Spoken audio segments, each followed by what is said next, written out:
Hi, it's Andy again from Ride Yucatan. I've been away from the channel for a few months. The last video ended up getting a whole bunch of hits, which was lovely. So thanks to everybody who had a look. And we're back here riding a trail in the lovely Yucatan, this time with my friend Peter and his Royal Enfield Himalayan. And I was probably supposed to say Himalayan, but apparently online I've been told it's Himalayan, so there you go. Now, obviously, if you're interested in the 2017 F700 GS BMW that I'm riding, then there's a whole bunch of content on my channel about that.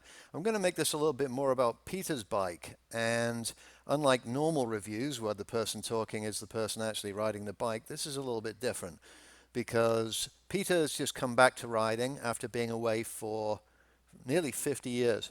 So it's worth remembering that here's a chap who hasn't ridden off-road for 50 years on a brand new bike to him. This is a 2019 Himalayan. And here he is riding a 40-minute trail that has some loose gravel, has a little bit of vertical elevation changes. There's some water, there's a little bit of mud. So this is probably a 6 out of 10 in terms of difficulty, and Peter absolutely handles it no problem. Certainly putting me to shame because I wouldn't have been able to ride this when I first got my bike. Anyway, less about Peter and more to his bike. I've titled this video Royal Enfield Himalayan, half the bike, half the fun. And I kind of want to say why, because technically the Himalayan is half the bike. So let's run through a few stats of the bike in order to try and justify the nonsense that I'm saying. I'm on an 800cc bike and Peter's on a 411. It's obviously approximately half. My 75 horsepower is roughly 3 times what Peter's 25 is. We have about twice the torque amount on the F700 than the Himalayan. The rest of the stats are somewhat similar. Wheels 17-inch both at the rear, with a little bit more travel in terms of the suspension on the Himalayan, interestingly. 19-inch on the front for the BMW, but a 21-inch on the front for the Himalayan, again with quite a bit more travel on the Himalayan. Seat height, 33 for the GS, 31.5 for the Himalayan. And weight is interesting. The GS around 461 and the Himalayan 421. So yes, the performance and power of the bike is half of the GS.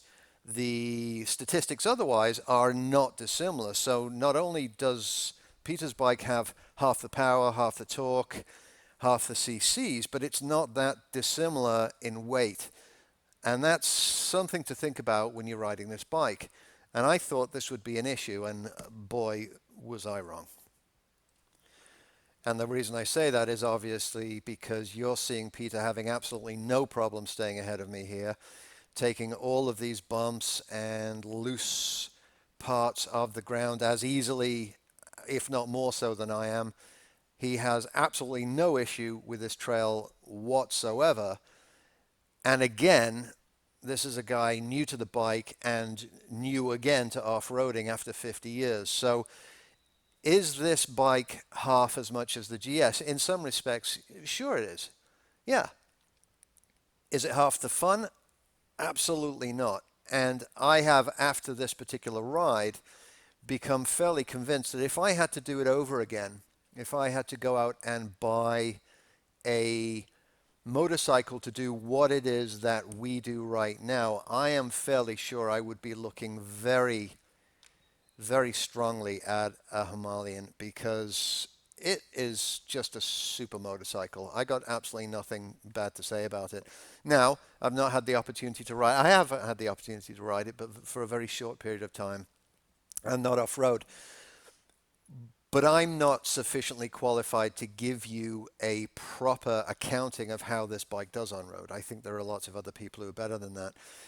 Realistically, what I'm talking about here is the fact that for half the price, you can buy a bike that does certainly everything that my GS does, other than highway miles.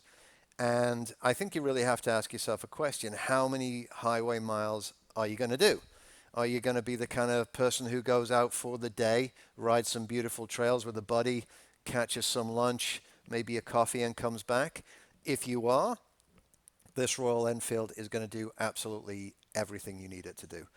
I'm still happy I have the GS. I'm still very happy that I have the bike that I chose, but I will say again that I think that given the opportunity again, I think I would look fairly strongly at the Royal Enfield.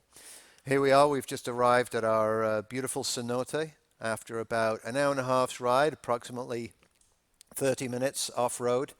And I'm going to leave it there because I just wanted to make a little video, get back to the channel, and say hi to everybody. Like I said, we had huge amounts of views on the last video. I think the reason was because of the way I titled it. And we'll go from there. Also, thanks to those people who told me I say all the time. I've tried very hard not to do it on this video. Let's see how I did. So take care, keep the rubber side down, and we'll see you on the next ride.